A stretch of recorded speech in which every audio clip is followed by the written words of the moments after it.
Բարև ձեզ հարգելի գործընկերներ, շնորհակալ եմ, որ այստեղ եք, իսկապես նաև չափազանց ցանկանում եմ կարևորել այս օրերի ընթացքում, ամիսների ընթացքում ձեր կողմից մշտապես Հայաստանի Հանրապետության, անկեղծորեն եմ ասում, նորագույն պատմության ամենախայտառակ քաղաքական հետապնդման վերաբերյալ մշտապես ձեր լուսաբանումները Սամվել Կարապետյանի նկատմամբ այնինչ տեղի է ունենում արդեն 7 ամիս, իսկապես աբսուրդային է։ Այս պահի դրությամբ արդեն Սամվել Կարապետյանի նկատմամբ կրկին կիրառվեց տնային կալանքը որպես խափանման միջոց, որ պատկերացնեք վերաքննիչ հակակոռուպցիոն դատարանի որոշումը ենթադրում էր կրկին կալանքի ռեժիմը։ Եվ այն դատական նիստը, որը գործընկերների հետ ունեցանք 14 ժամ տևողությամբ, դատավոր Դոլմազյանի նախագահությամբ,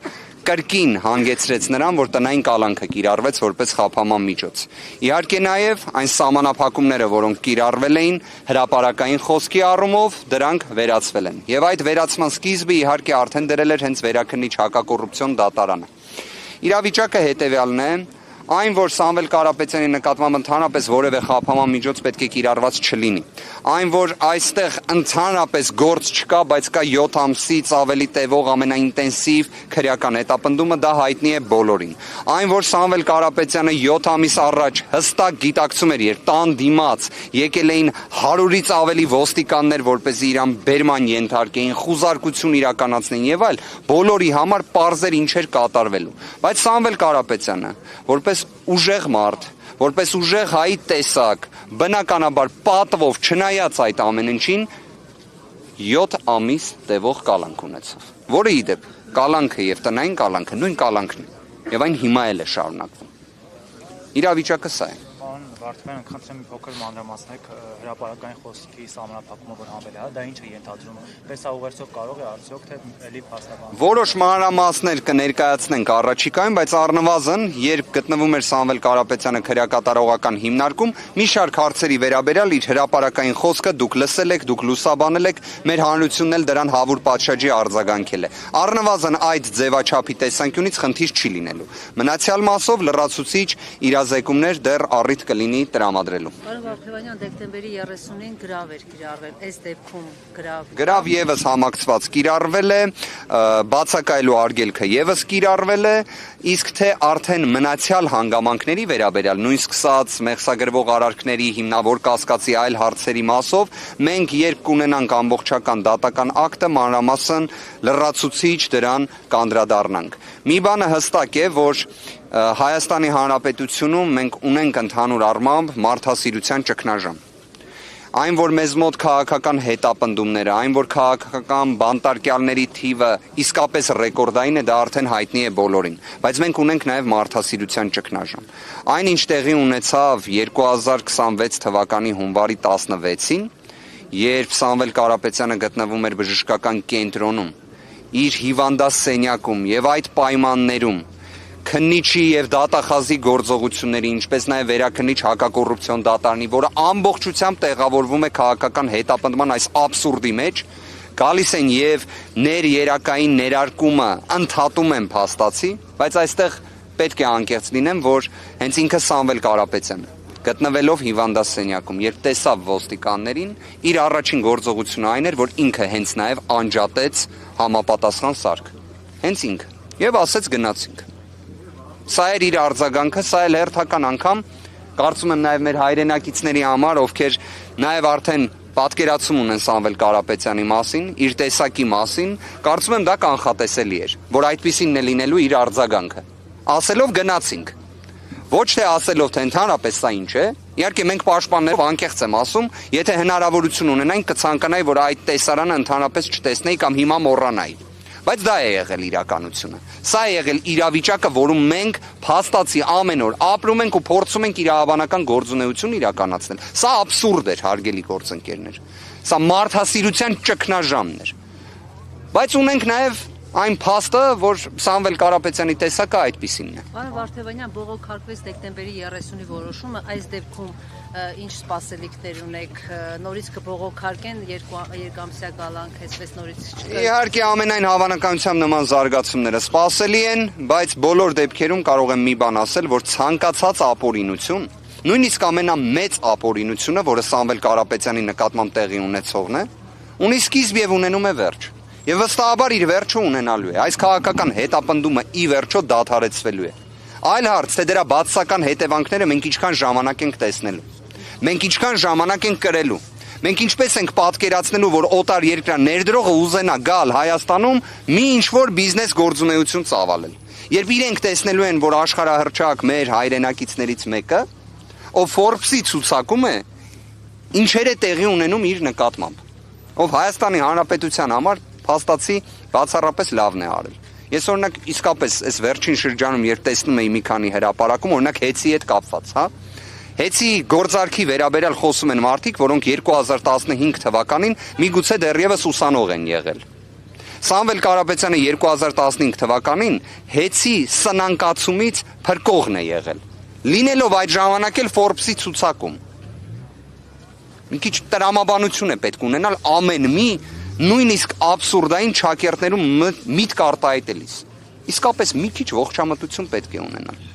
Բայց նաև մյուս կողմից այս ամենը միգուցե եղավ պատե առիթ, որ մեր հանրությունը նաև շատ ավելի հստակ պատկերացնի որոշ հանգամանքներ, շատ ավելի ակնհայտ տեսնի ապօրինությունների ծավալը եւ միաժամանակ շատ ավելի լավ տեսնի Սամվել Կարապետյանի ուժեղ հայի տեսակը։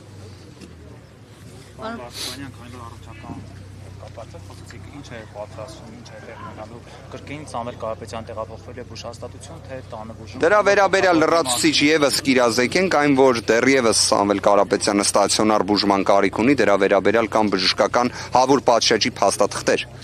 Դրանում երկրորդ կարծիք չկա։ Մեխանիզմները կհասկանանք, որովհետև ի վերջո այստեղ միայն մեր ցանկությունը չէ, այնպես է ստացվել, որ ստացվում է նույն քննիչը եւ դատախազը պետք է որոշում կայացնեն անձի պատշաճ բժշկական օգնության վերաբերյալ։ Տեսնենք ինչ որոշում են կայացնելու։ Բայց մի բանն է ամենահստակը, Սամվել Կարապետյանը առողջական խնդիրներ որպես այդպեսին չի ունեցել մինչև 2025 թվականի հունիսի 18-ը։ Այն ինչ տեղի է ունեցել Սամվել Կարապետյանի նկատմամբ նույն թոքաբորբը, նույն ֆիբրոզը, նույն կորոնավիրուսային համավարակը, մենք այդտեղ տեսնում ենք ուղիղ դիտավորություն իրավասու պաշտոնյաների եւ նաեւ քաղաքական պաշտոնյաների կողմից Սամվել Կարապետյանի առողջության նկատմամբ ոտնձգության տեսանկյունից։ Եվ իդեպ այս պնդումները կատարելու համար պարզապես օբյեկտիվ տվյալներն ենք նայում։ Օբյեկտիվ տվյալները, բայց վստահ եղեք այդ առողջական հարցերն ամբողջությամբ հաղթահարվելու են։ Դա էլ են կանցնելու են առաջ։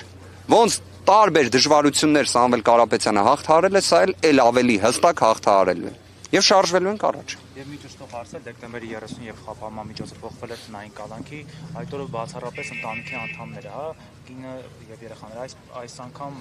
փոխվել է արդյոք։ Սահմանափակումը կրկին վերաբերում է մերձավոր ազգականներին, որ պատկերացնենք օրենսդրական կարգավորումը այնպիսին է, որ օրինակ Նարեկը Կարապետյան հիմա չի կարող տեսակցել իր հորեղբորը։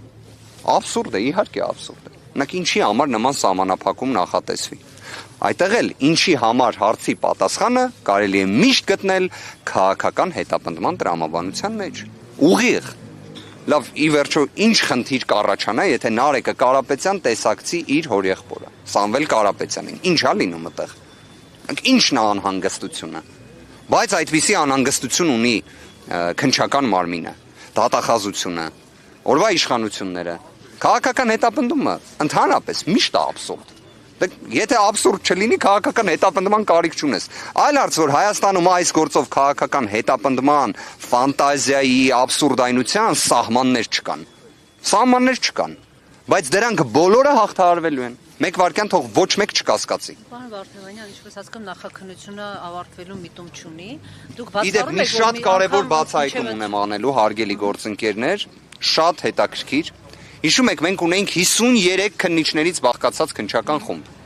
Երբ կալանքի միջնորդությունը ներկայացնում են, այսինքն տնային կալանքի միջնորդությունից հրաժարվում են եւ ներկայացնում են նորից կալանքի միջնորդություն, երբ ծանոթանում են գործի նյութերին, բարձվում է ինչ։ Ուրեմն քննչականը եւ դատախազությունը ասում են շատ ինտենսիվ գործողություններ դեռ ունենք անելու, բայց 53 քննիչներից բաղկացած խումբը այլևս 22 քննիչներից է բաղկացած։ Երևի 53-ով այնքան շատ աշխատեցին, որ հիմա պետք է էլ ավելի շատ աշխատեն, բայց 22 քննիչ են դառնում։ Հասկանում եք, այսպես տեխնիկական, այնքան անհասկանալի մեղմ ասած, աբսուրդային վարքագիծ ունեն, Պարզ է, չէ 53 քննիչով, եթե ուզում եք նախաքննություն անեք, 1 ամիսն էլ է ձեզ բավարար։ 22 քննիչով լավ 2 ամիսն է ձեզ բավարար։ Բայց դեռևս նախաքննության ավարտ չկա։ Որտեւ ամեն կերպ ցանկանում են, որ մենք դռնբացության կարգով այս աբսուրդը չներկայացնենք։ Ամեն գնով։ Բայց իդեպ այդտեղ էլ մի խանգարող հանգամանք կա իրենց համար։ Օրենքը ի վերջո դրա համար էլ է լուծումներ նախատեսում, դրա համար էլ է ժամկետներ էլ նախատեսում, իհարկե Սամվել Կարապետյանի գործով ոչ օրենք է գործում, ոչ իրավունք,